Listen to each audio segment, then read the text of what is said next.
What's goody, gang? We are back. All right. The Fat Files. It's not that many videos on the Fat Files. I might clear that channel pretty quick and just try to keep up with him as he drops new ones. I don't know if I'll be able to do that on the Fat Electrician page.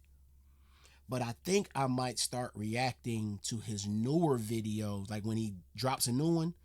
And I know you guys told me in the comment section that all he asks is that you wait a couple of days before you react. So I'll probably start jumping on those as soon as he releases those. Instead of playing catch up, I'll just do those and then I'll go back to the older videos. That makes sense?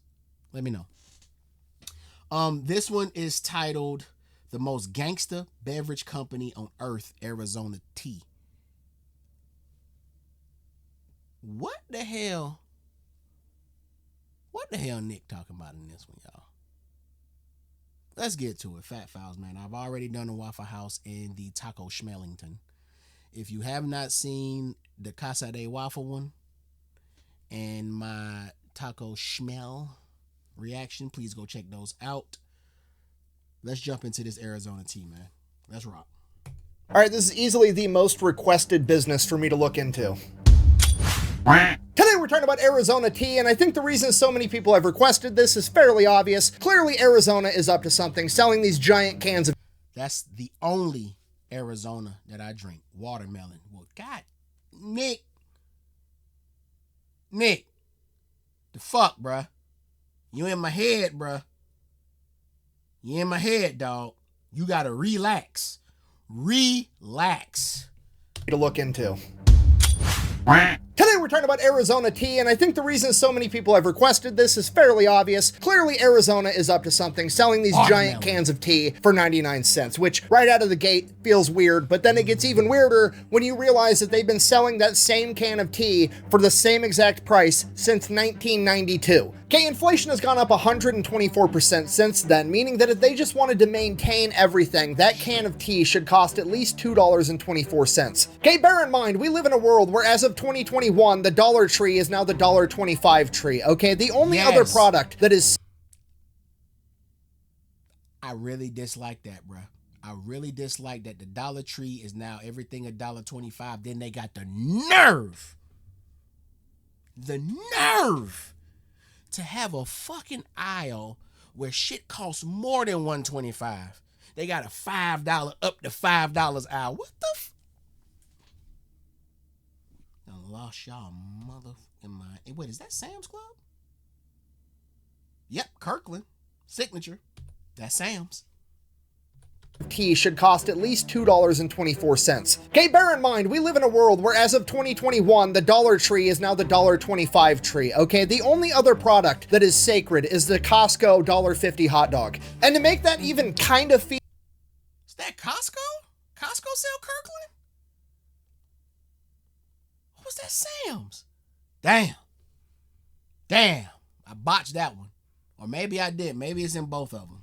Product that is sacred is the Costco $1.50 hot dog. And to make that even kind of feasible, Costco had to go out and buy 2 hot dog making factories, and they still lose money on it, okay? The only reason Costco's staying in business is because they make so much money on all the other things they sell, they can just afford to take a loss on the hot dog, which makes the Arizona tea can absolutely insane because it's the equivalent of Costco only selling hot dogs. They have to be losing money. It doesn't even seem feasible. They're clearly up to something, and we're gonna get into it right after a word from our sponsor. This video is brought to you by Rocket Money, your all-in-one finance app that's going to help you cancel subscriptions, lower your monthly bills, and overall manage your money better. Rocket Money covers pretty much everything. They will let you monitor your credit score. They help you manage your budget by letting you see all of your expenses in one easy location. And then if you want them to, they can actually go in and help negotiate a lower price on some of your bills, like your cell phone, for example. And they don't just save you money by negotiating down some of your bills, they also help you identify and cancel a bunch of subscriptions that you probably didn't even know that you had. And this is my favorite part because me and my wife, mostly my wife, has a horrible habit of signing up for free trials on apps and then forgetting to cancel them. But luckily Rocket Money's here to let me know that I've been spending $7.99 a month every month for the past 3 years on some photo editing app that my wife used one time for an Instagram post. Yeah, babe, what's up? How many guns did you buy this year? No comment. Wait, what? How do you even know I'm talking about you right now? Did you bug my office? A, Don't worry about it. B, keep my name out of your mouth. Bruh, what a dynamic duo with these ads. All right, I gotta finish the ad. I gotta go. Love you. That could have went better. Anyways, if you want to take control of your finances today, go check out Rocket Money. I will have a link in the description down below. Let's get back to the video. There's a baby monitor in my office. All right, our story begins with the owner of Arizona Tea, John Voltaggio. In the 1970s, he was a truck driver for an... Did he say John or Don? Begins with the owner of Arizona Tea, John Voltaggio. In the 1970s, he was a truck driver for an alcohol distribution service. Essentially, he was driving a truck around the city and he would deliver all the alcohol to convenience stores and gas stations, and he did that for years. After doing this for years, him and his co-worker John Farolito decided they're going to start their own distribution service. However, as I'm sure you can imagine, that's a very tough business to get into, and initially the only clients that they could get were all the convenience stores and gas stations on the sketchy part of town that nobody else wanted to deliver to, but they did it anyways. Then, after they had a fairly successful distribution service, they figured, hey, we're already carrying all these different types of beverages to deliver them to all the convenience stores, and we have those relationships. What if we started our own brewery and started making our own alcoholic beverage, and then we could just have one more product to be able to offer all these clients? So they did, and that was fairly successful also. So now that they have their own alcohol, they have to figure out how to market it, and this is where John... I love how he just explains it like, it's just that simple, guys. Just come up with a quick idea and use all your relationships and make it happen, and it's going to be a success. To all the convenience stores, and we have those relationships. What if we started our own brewery and started making our own alcoholic beverage, and then we could just have one more product to be able to offer all these clients? So they did, and that was fairly successful also. So now that they have their own alcohol, they have to figure out how to market it, and this is where John Voltaggio really figures out how to market a product, and he looks around at all the other successful products in the alcohol market in the 1980s. And let's just call a spade here. The 1980s is the pinnacle of the sleazy advertisement era, okay? I mean, we've got Camels trying to sell children flavored cigarettes, and we've got every alcohol company on the planet desperately trying to convince you that if you drink fucking Bud Light or Coors Light or whatever, a supermodel is going to be attracted to you and your beer gut. So John Voltaggio... They literally had candy that were cigarettes, and you can blow them and the smoke come out. The little very dangerous dust. Because I can honestly say I believe that dust was dangerous now. And you can inhale it too and blow it out. Like, that was a real thing. You could go to the store as a child and buy candied cigarettes. It was like they were grooming you to use real cigarettes as soon as you became legal age to purchase them. That is a fact. Or Coors Light or whatever, a supermodel is going to be attracted to you and your beer gut. So John Voltaggio, learning how to market a product, he's like, okay, step one, make it cool. Step two, have a supermodel with huge cans, promote it. Easy. They then proceed to name their beer Midnight Dragon, which is the coolest fucking name for a beer I've ever heard, and this is in 2024. If you adjust for inflation, it had to have been way cooler back in the 1980s. I mean, even today, that's a brilliant name. Imagine going over to your buddy's house, he opens up the fridge. Oh, what did you want to drink? We've got Miller Lite and Midnight Dragon. Dragon? I mean, at that point, you could literally be a Miller Lite guy, and you're still gonna try at least one Midnight Dragon. You have to. So step one, make it cool. Check. Step two, make it sexy, right? Sex sells. I present to you their first ever advertisement, a beer poster of a model in red lingerie holding a 40 of Midnight Dragon with a straw with the caption, I could suck on this all night. Damn! The fact that it's a... Bro, Nick. Keep on, bro. Keep on with that shit, Nick. Bro, what is making him, who's doing the movie parts? Who's saying, bro, you know what you should use? You should use this part from this movie when you say this. Like, who got the mental Rolodex of movie scenes that they're just scrolling through, and Nick, this is for this part. Who, bruh? Nah, that's fire. And I could suck on this all night. Damn! The fact that it's a 40 is just completely outrageous. Like, the notion that anyone in the history of mankind has ever been drinking a 40 while simultaneously also concerned about smearing their lipstick is just completely unhinged. Like, I need a part two of this beer advertisement. I know that straw doesn't reach the bottom of that 40. What happens when the straw doesn't reach anymore? Do you just throw it away and get another 40? Or are you going to be so drunk off the first 20 ounces you're not going to care about your lipstick anymore? I'm sorry, I'm getting sidetracked. Anyways, this goes on until like 1990, and John Voltaggio Voltaggio, while he's delivering beer one day, there's another distributor there, and he's actually dropping off a bunch of Snapple. And John Voltaggio is just like captivated by it because it's the middle of winter. Why on earth would anybody be drinking iced tea in the middle of winter? It doesn't make any sense to him, but apparently a bunch of people enjoy it, so he's like, that's it.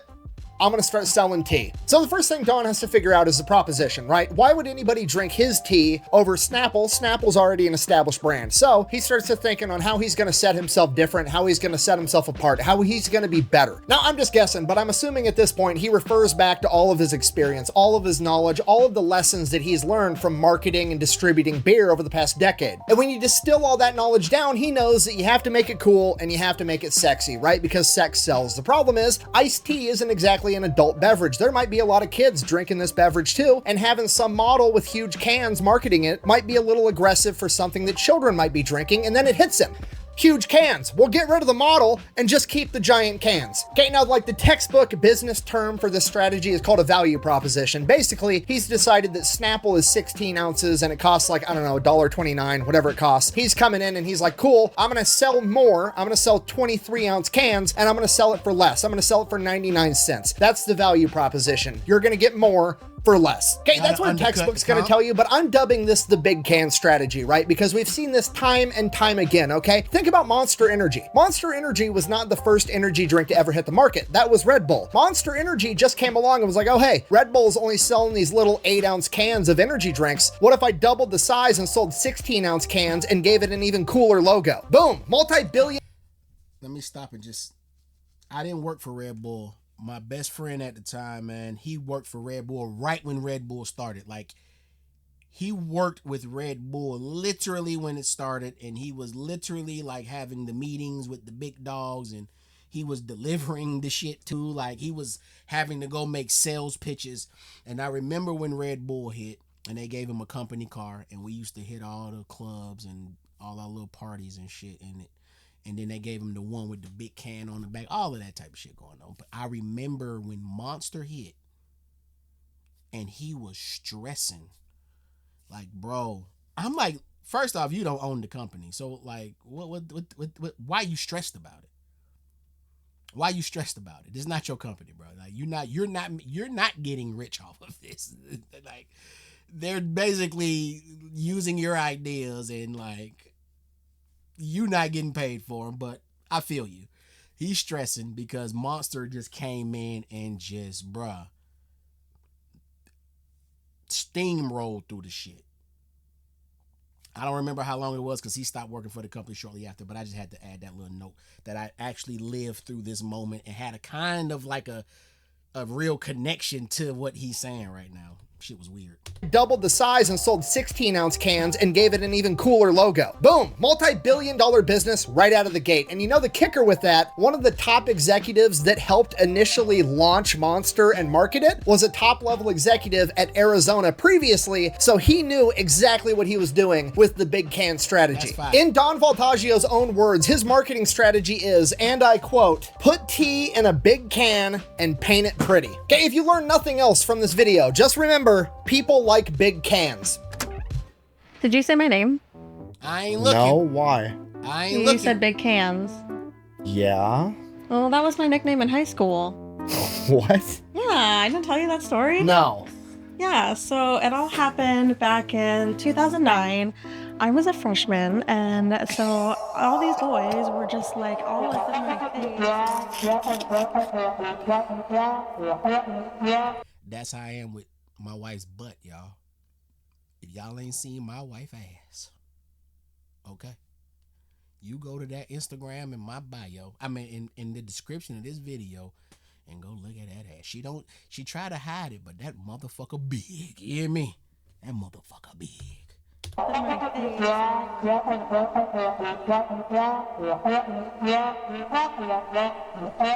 like,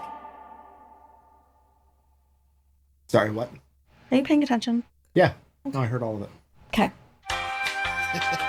Sorry, anyways, we've got the business model. Classic value proposition, give more for less. Super simple, easy to market, great tried and true business strategy. Next thing, what are we gonna name the company? So Don's thinking on it, he goes back home to his wife and he's looking at his house and he lives in this like Spanish colonial or sometimes referred to as Santa Fe style home. And he's like, cool, I'm just gonna call it Santa Fe tea. When you think of tea, you think of hot, the desert, Santa Fe is perfect. We're gonna slap Santa Fe on the can. He does a couple of designs. The word Santa Fe just, it doesn't look right. It doesn't fit. So he's like, fuck it, I'm just gonna say Arizona tea. Don's never even set foot in Arizona, but he's like, it's fine. We're just gonna call it Arizona tea. It'll be good. Sounds good to me. Okay, next thing, gotta make the cans cool. Don's wife volunteers. She's gonna design all the cans. Perfect. We got everything we need. So now Don and John Farolito are gonna go to the bank, get a loan, and start their tea company. The bank hates it. They think it's a horrible, stupid idea, but they reluctantly end up giving the loan anyways for a couple of reasons. One, they're already successful businessmen. They already have a ton of money and collateral. And B, sometimes you just gotta bet on the player and not the game. So the bank, while they were wrong, they ended up making the right decision and loaned them the money to get started. So 1992, Arizona tea hits the shelves for the first time and pretty much is immediately outrageously successful. And from here, it's pretty much 3 decades of Don Voltaggio being a fucking gangster about absolutely everything. Don wakes up one morning, decides he wants to start selling giant 1-gallon jugs of tea. He starts making the tea, takes it to the distributor. The distributor's like, hey, this is never gonna sell. At which point Don is like, cool, you're never right about anything. Go ahead and put it on the shelf anyways. We'll see what happens. Now it's in like every grocery store in America. He decides he wants to come out with a new flavor of tea, honey and ginseng green tea, and then he has his wife design this beautiful can, at which point he takes a bunch of criticism like, hey, men are never gonna drink that tea because it's a girly colored. Let me tell y'all something. I don't know how many of y'all are into sneakers, into fashion. This can has inspired sneaker designs, clothing designs. Hell, there's even some ratchet ass motherfuckers who painted their cars based on this goddamn Arizona. Like in Atlanta, it was a big thing in the 2000s to put advertisement on your cars. Like we had, like you'll get a Chevy Caprice Classic, a 94, 96 Caprice. You'll throw it on some 24s, and then you'll get and this is before wraps. You would get the, at least I think it was before wraps, because I never thought about it. Were they actually getting these cars wrapped? I don't think so. They would have the paint, they'll take the car to the paint shop and they'll paint M&Ms. And we had a crew of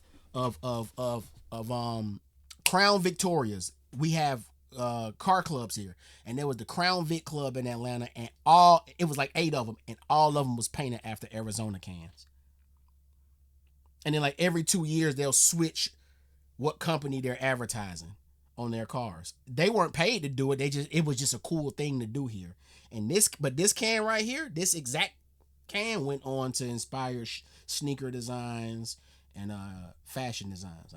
I don't know if y'all knew that. Just figured I'd throw that in there. At which point he takes a bunch of criticism like, hey, men are never gonna drink that tea because it's a girly colored can. At which point he's like, fine, I'll just sell it to women then. Fast forward a decade later, it's their best-selling flavor and probably one of the most iconic product designs of all time, and it's all because he had his wife's back like a complete badass. He would also get a bunch of shit because he wasn't doing any marketing. Like he had no marketing department whatsoever, to the point that whenever companies or interviewers or news sources would ask, hey, how big is your marketing department? He would reply, pretty big. About 6'8", in fact, referring to himself because he was the only guy that did any marketing, which honestly wasn't much. They weren't worried about product placements and being a Super Bowl commercial and all this other dumb shit that all the other brands do, because Don knew that he had the value proposition on his side. He knew that he was selling more tea for less, and he was putting it inside of a cool can, and the product would sell itself, and he was absolutely right. Okay, fast forward to 2008, Arizona Tea is huge. They have their own factory, everything's paid off, they're making a ton of money, they're the #1 ready-to-drink tea brand in the country. At this point, the company is worth over $1 billion, and John Farolito, who over the past decade has become more and more of a quiet partner as Don just kind of took everything over and John just got to, reap the rewards, he comes out and he's like, hey, we could literally sell this company and make billions of dollars and just be retired billionaires that wake up and do whatever the fuck we want all day, every day. We should sell the company. To which Don was like, no, absolutely not. I'm not selling this company because if I sell this company, what are my sons going to do? Both his sons were his top level executives with him, literally his right and left hand man. And he knew that if he sold out, he wasn't going to get to hang out with his sons because every single day, Don Voltaggio has a 2-hour family style lunch with both of his sons and his wife inside of his big ass office in his factory. That's fucking life, bro.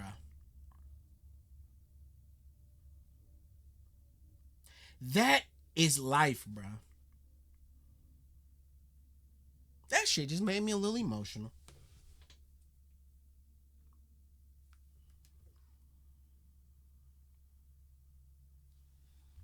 Okay, just so we're all on the same page, Don Voltaggio could have cashed out and been a billionaire with a fucking B and said, nah, I'd rather hang out with my kids. Go fuck yourself. That is the most gangster thing I think I've ever heard in my entire life. Like, imagine how his sons feel about him after that. You know what I mean? Like, imagine going to work with your brother and your dad all day, every day, knowing that the only reason that you're there right now was because your dad got offered to be a billionaire. Like, basically a king or an emperor of capitalism in America, essentially. Like, your dad could have just been like the guy doing whatever he wanted for the rest of his life. Bruh. But no, he decided he was going to have your back instead, and now you get this awesome job with your family. Like, it's dad goals to a degree that I didn't even know existed. So this obviously leads to a little bit of a falling out between Don and John. John obviously wants to sell. He wants to take his money and run, which kind of understandable. So he's like, you know what?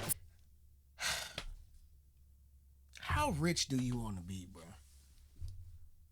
What's the fucking point, man? You would think that operating a multi-billion dollar company, that you're rich enough. And what the fuck? Is that a goddamn tear? Oh shit. God damn. But how, I don't want to call it greed, because I guess the dude's a good dude, but how greedy do you have to be, bruh? How do you not want to do this forever, bruh? You telling me you want to sell it and then do nothing? You don't even want to compete? Because it's a man's nature, bruh. If I become a big dog, I want to compete with the big dogs. I don't want to become a big dog and be like, oh, I made it. Let me sell everything and just, now history says that I was a big dog and then it just stopped. Nah, bruh. I want this shit to keep going. I've seen what men do with their companies and hand it down to their families, and how generations later, after that man is passed, is still running this company. This family still running this billion-dollar enterprise. I want that. How do you, like, how much money do you need, bro? I would much rather keep the company going, make my hundreds of millions, than sell my shit for a few billion and then just be like, I got a few billion, and then every time I spend money, my billions go down.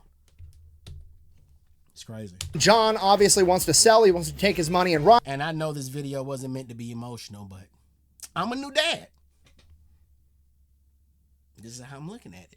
Which kind of understandable. So he's like, you know what? Fine. Don, you keep your half of the company. I'm going to take my half and I'm going to go sell it to some investment firm or something, and I'm going to get my money and I'm going to retire. To which John Voltaggio is like, no, you're not. Absolutely not. You are not about to sell half of my company to some investment firm that's going to want to take it public, and then an army of MBAs is going to march in here and try to tell me how to run my business that I built from the ground up, when none of them have accomplished anything at all. Okay? I'm worried about taking care of my employees and my family and putting a lot of tea in pretty cans, and these MBAs are going to march in here and they're going to be worried about one thing, and that's getting a return on their investment, which is a fancy way of saying they're trying to make money for doing fucking nothing. So Don and John go to court and battle it out for the next 8 years. They reach a confidential agreement outside of court. Bruh. Nobody knows what it was. Nobody knows the terms. Nobody really knows what happened. All we know is that John got paid out $1 billion, and now Don Voltaggio owns 100% of Arizona Tea. So you did all that for $1 billion? One. Just one. When we got the potential to make tons. Man, boy, go on. Well, get the fuck on then, bro. Get the fuck on then. $1 billion, and now Don Voltaggio owns 100% of Arizona Tea Wow. as of 2015. So clearly, they just paid out $1 billion.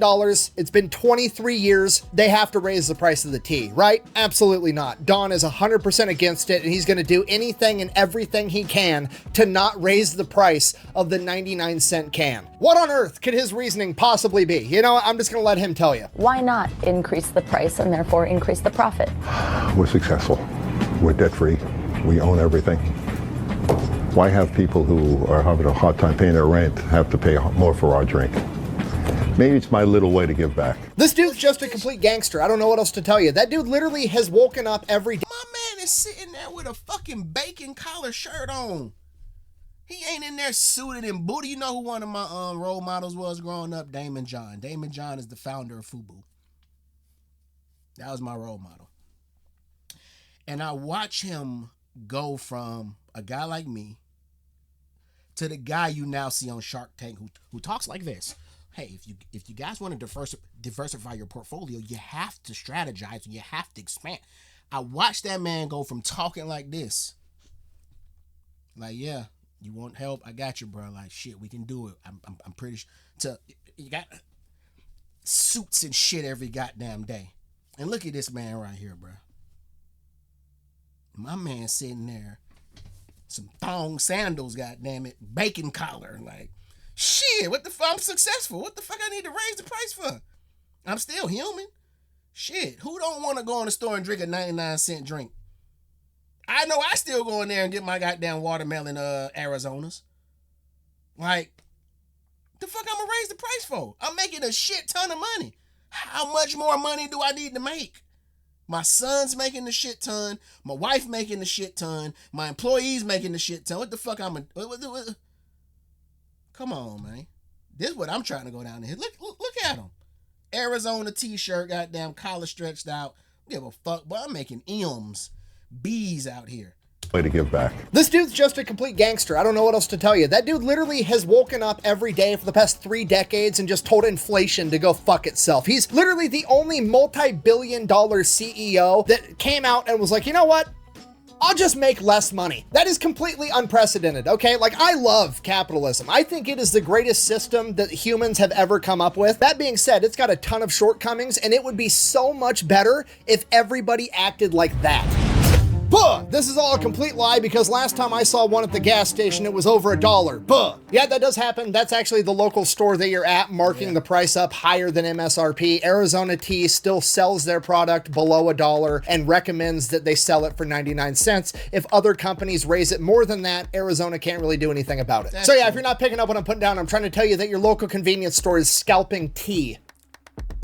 It's the world we live in. So other than Don simply being willing to just make less money, buy a smaller yacht, if you will, what else is Arizona Tea doing to cut costs to maintain this price point? Over time, they've done quite a few different things, one of which is they actually changed from selling 23-ounce cans to 22-ounce cans. And the reason they did that wasn't by selling, you know, 1 less ounce of tea is gonna save us all this money. They didn't really give a shit about the tea itself. What they did was they went to the can manufacturer and said, hey, we want you to make our cans thinner and use 40% less aluminum so that we save a bunch of money on the raw material end. So they actually ended up making the can a tiny bit smaller and then making it significantly thinner all the way around and having a different top so that they could save a bunch of money on the can itself. In addition to that, they also figured they could save a bunch of money on fuel by not delivering their tea during the day to all the different stores. All their trucks run exclusively at night. Okay, just so we're all...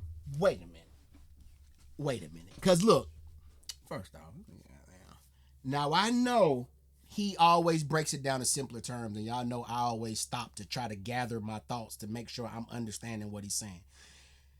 This is the crazy part about what he did to cut costs. Me, nor anybody I know, ever finishes their Arizona. It's so much fucking fluid that I can't finish the shit. When I eat, I take 2 big gulps. You know, everybody got their own strategy and maneuvering when they eat. This is what I do. Before I eat, I'll open up my cold drink. I'll sip it to make sure the flavor's right. Because, you know, sometimes you get the bad batch. Cool, it's straight. Bet, cool. I eat. I get to a certain point where I need a big gulp. I chug a big gulp, right? Down, finish the food, and then right after I finish, I take another chug, and I always got like this much left. I'm not drinking it. I'm done. I'm full. So knocking off, making the cans 1 ounce smaller, it's not hurting nobody because we ain't never finishing it. Like, that's just genius. That's just genius. That's just like, I don't think anybody will notice this, and you damn right. We don't. The day to all the different stores. And then having the trucks drive at night, because at night there's no traffic, so you're not burning more gas. Because during the day you're always in goddamn traffic and burning all the gas up. So now you cutting fuel. Like what kind of cool ass, bro? What? This is brilliant.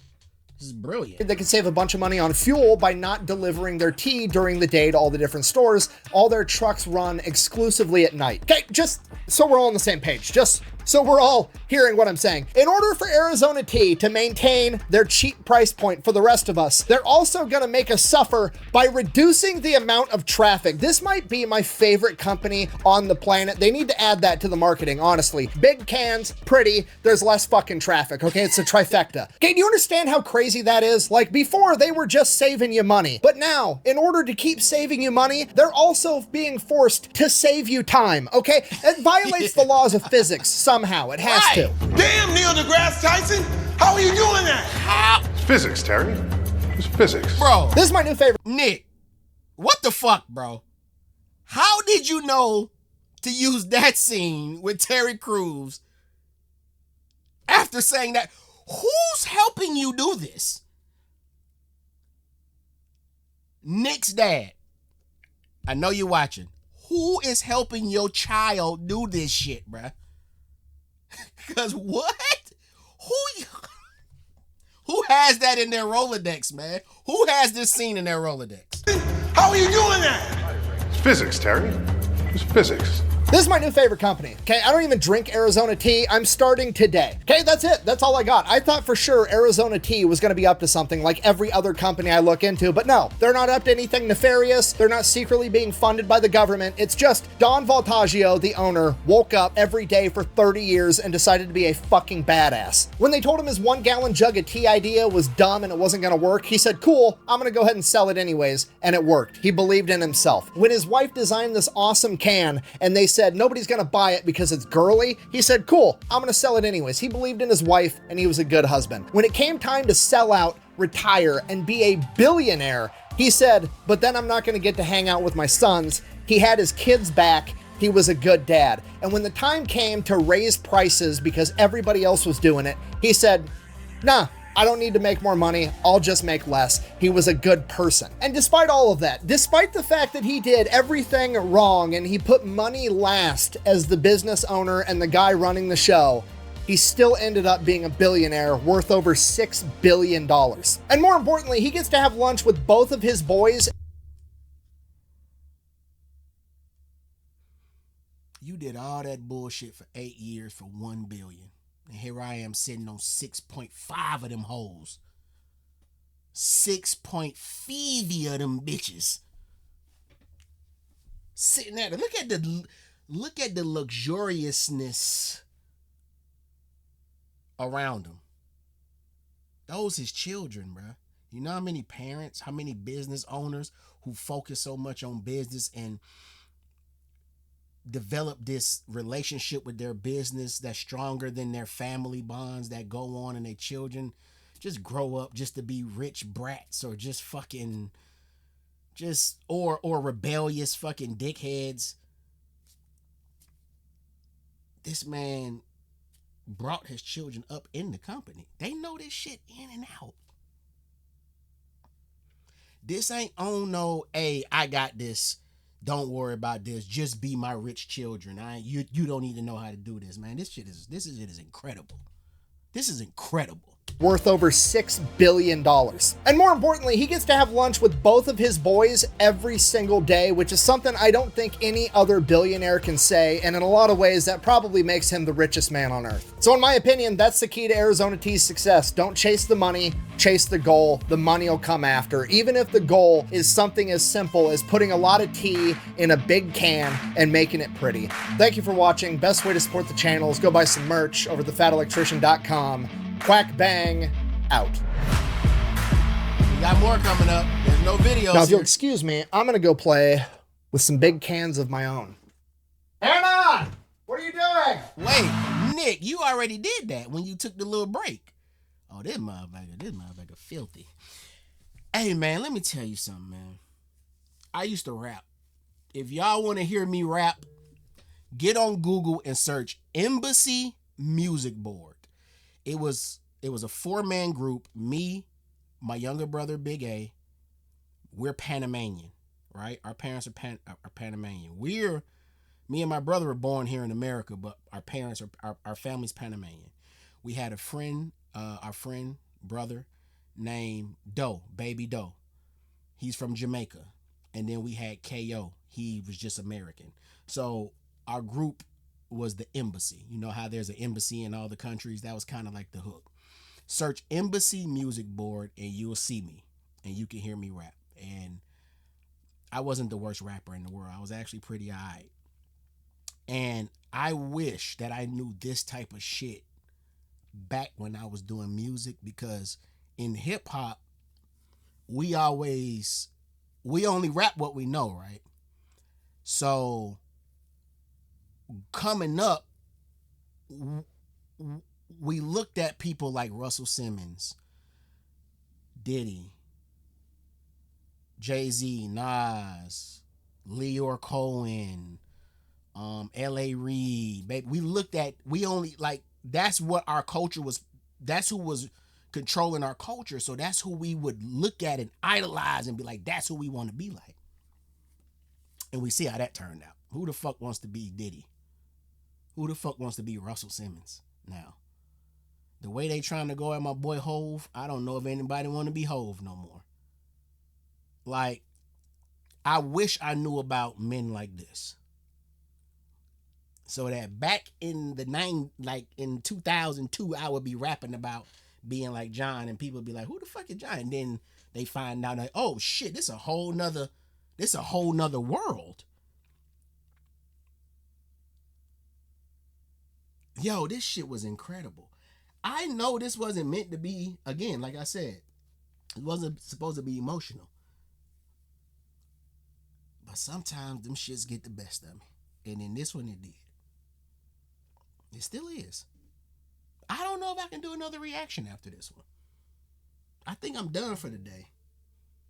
That was incredible, y'all. That was incredible, bro. It really, really was. Please like, comment, share, and subscribe.